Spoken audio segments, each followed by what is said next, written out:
ลงมาทงพี่น้องก็จะเลินไทยหน้าอยู่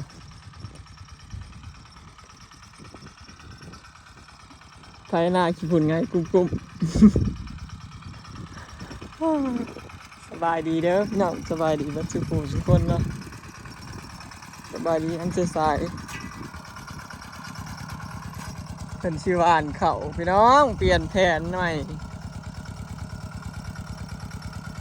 จะเริ่มเปลี่ยนแผนแล้วมันแห้งแล้งร้ายเบิ่งเนี่ยขี้ฝุ่นไงกุ้มอยู่นี่นี่คือผลบริตกจักเถื่อเนาะไอ้เท่านี้ก็แล้วว่าเรียบร้อยแล้วดิ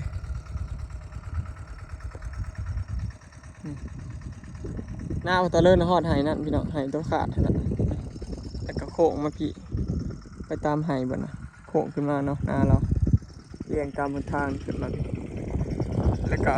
ตามแปะหัวนะขึ้นไปเรื่อยๆจนหอดตุ่มเพิ่นนั่นแหละหอดกูเนาะหน้าไป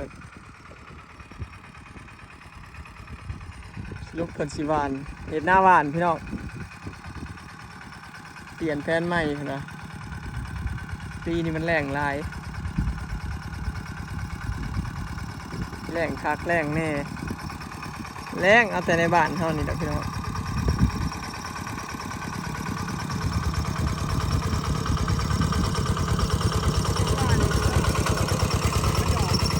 เปลี่ยนแผนกลางคัน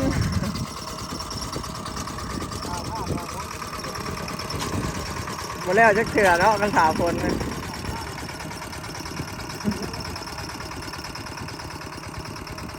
ถ้าเดินเปลี่ยนแผนพี่น้องหวานเอาแล้ววะมาไทยนาซอยเพิ่นนี่แหละพี่น้องเนาะมาไทยนาหวานเขาซอยเล่ากันทุกมือต้มซ้ำหอบไทยนาดำนา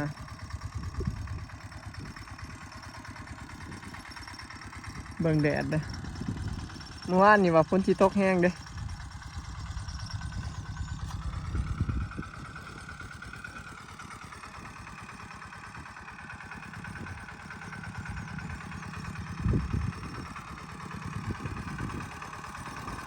หวานเอาหรือหยอดหวานเอาหรือหยอดปะเถาะใส่เครื่องหยอดบ่พี่พาไปเบิ่งเครื่องหยอดคนพี่น้องหยอดเขาไปเบิ่งเครื่องหยอดก่อน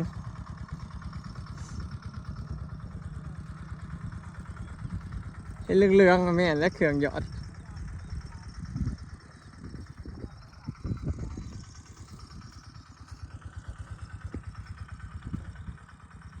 ใส่เครื่องหยอดเอาเพิ่นว่าพี่น้อง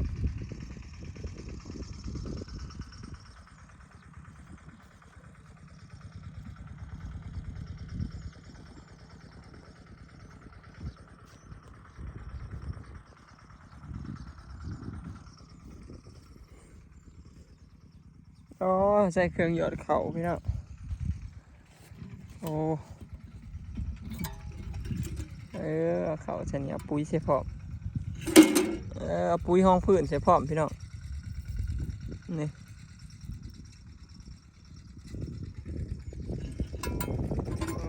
ใส่เป็นกระปุกไงแล้วก็ซบใส่รถไถครับเลยสบายเนาะ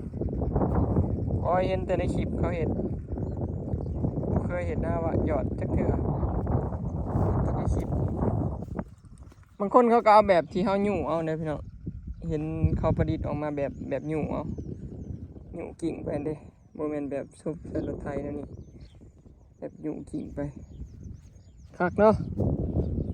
สบายอยู่ได้แบบนี้ก็ได้หยอดเขาหน้าหยอดมันก็สิชุ่มคล้ายๆคือหน้าดำนี่แหละเห็นเขามันออกเนาะเห็นเขาออกคล้ายคือกันเลยพี่น้องหน้าหวานเมทัลลี่ก็งามเลยเห็นปะปีนี้หน้าหวานนะงามเบิดพี่น้องของไฟกันเลยของไฟก็งามหน้าหวานปีนี้ฝนบดีเขาหน้าหวานแบบงามฝนก็ตกมาโอ้ยพอดีครับตกมาเพราะอ่อยให้เขางามซื่อๆเขาบ่ตายนะ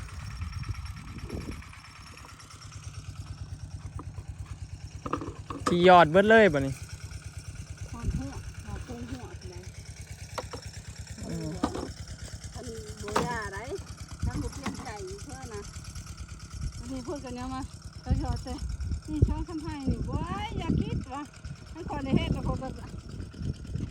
เอาคือมันคุ้งหัวไปแล้วอ่ะ มันกระเทินอยู่เนาะ จริงๆจะเฮ็ดอย่างโน้นนี่เนี่ยงั้นถูกป่ะ อย่างน้อยก็ให้มันแล้วแถวนี้ไปหอดนี่กันยังไข่แล้วก็ปะไปหอดซุ่มกาว่าซุ่มที่มันดูดน้ำได้เห็นเด้มันไกลๆนะยายสมมติว่าเจ้าเห็ดหยอดไว้หอดแถวนี้ก็ได้หอดในหัวนี่ตัวใดทีมไห้ที่มันแบบสามารถแบบดูดน้ำนองลงมาใส่ดำได้ก็ดูดจะสิเด้ดำคันว่าจะดำทำนะเพราะว่าเขาต่อทอลงมาแล้วมันก็ได้ละหายเติบเลย คอยนะมันทางมันคุ้งหัวผมในตัวในนั่น ตัวได้น่ะบ่ห่วงเนาะมันอยู่น้ำอยู่แล้วนะดูดน้ำใส่กระดำเลยแล้วตัวนั้นง่ายสปอร์ตแนวทงนี่มันบ่มีน้ำนี่พี่น้องมันแห้งกระแดงอยู่คือฝนบ่ตกจักเทื่อนี่เบิ่งเด้หน้าซิมเฮาน่ะแห้งขาวจุดพูดอยู่พุ่นแนวทงนะจักยามได้สิได้ดำนากล้าก็จะไปจีบเบิดละได้มาใช้ทำไมเถานี่ ของข้าวทอน เครื่องยอดเขาเพิ่น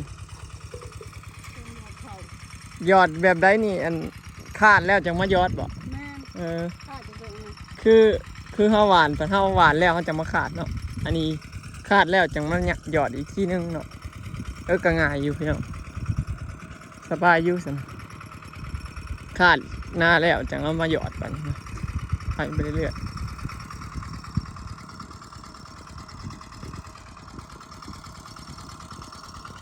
ง่ายดีอยู่พี่น้องเนาะบ่ยากหน้าหยอดก็ถือว่าบ่ยากหน้าหวานก็ถือว่าบ่ยากคือกันแต่ว่าต้นนี้ขาดก่อนแล้วมาหยอดกำลัง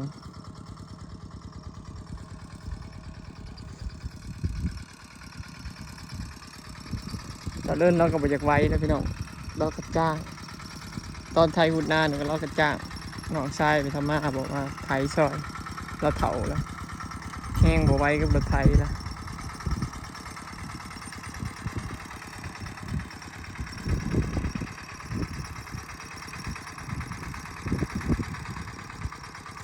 เหนื่อยพี่น้องไทยนานแอนบอกแค่แห้งขนาดเลย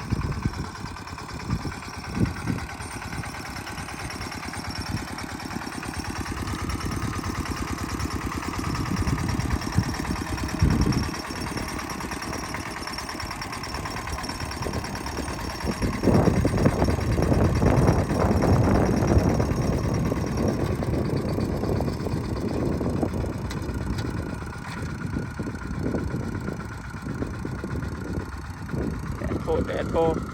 เรา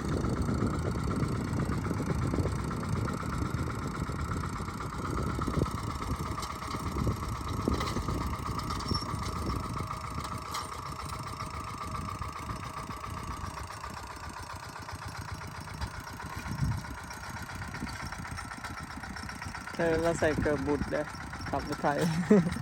คือตะนักเกิบเนาะ คอยนี้มีแต่ปลาตีนเลยพี่น้องโคตรเกิบอย่างใส่เกิบนี่บไหว้นักเกิบนักหลุดกับแพงใส่เกิบบุตรไทยหน้านี่บไหว้บ่อยยอมเลย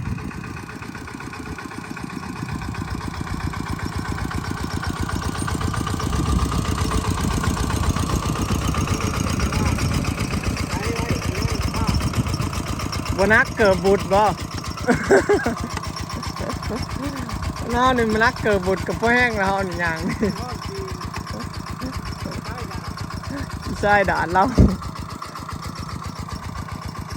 ทีเราสิไทยไว้พี่น้องมือแรงเราสิขาดแต่จังสิหวานเราสิหยอด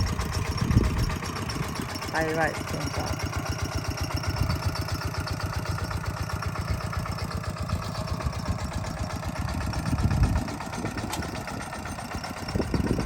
ใช่แต่มันเป็นดินทรายพี่น้องมันยังสุ่มอยู่หน่อยหนึ่งยังสุ่มอยู่พื้นมัน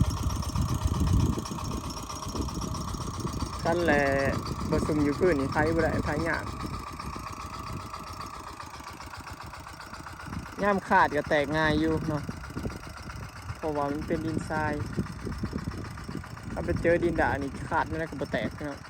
ขายคือนาบออยู่บ้านตรงไผบ่ได้พร้อมพุ่นน่ะมันเหนียวมันแข็ง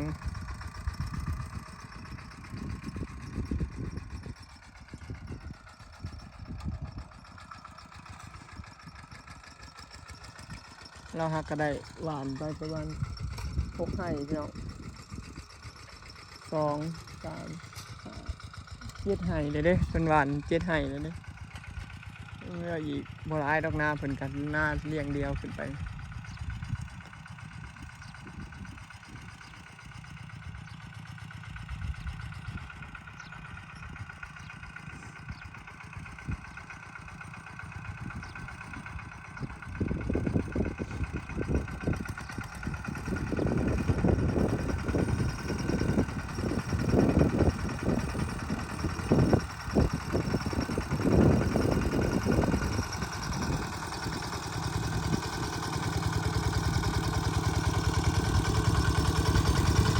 แดด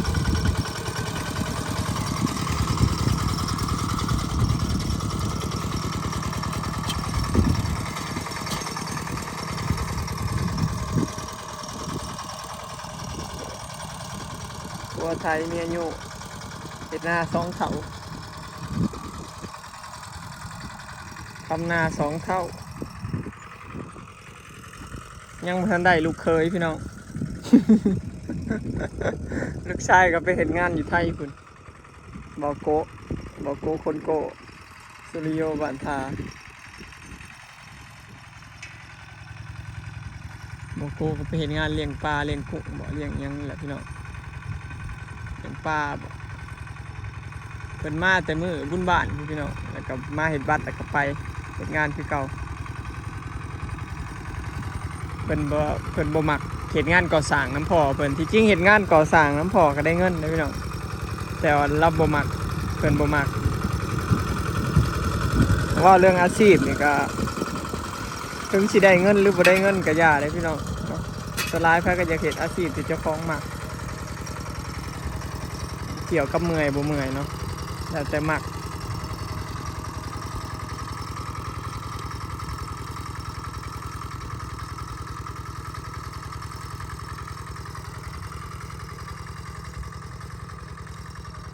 โอ้แดดอะไรพี่น้องไทยหน้าแดดแบบนี้โอ้จะเป็นลมย้อนพุ่นเลยบ่คือยามหน้าเลยเนาะฝนตกก็ตกตั้งแต่มื้อพุ่นละพี่น้องมื้อที่เฮาไถหุดหน้าแหละตก2 มื้อนั่นแหละก็แล้วเลยตั้งแต่พุ่นนี้ยังบ่เห็นตกมาเลยแต่ว่าเมื่อวานนี่ตกมาแจ้มันนี้ก็ไปเลยพอมาอ่อยเขาไปตายซื่อ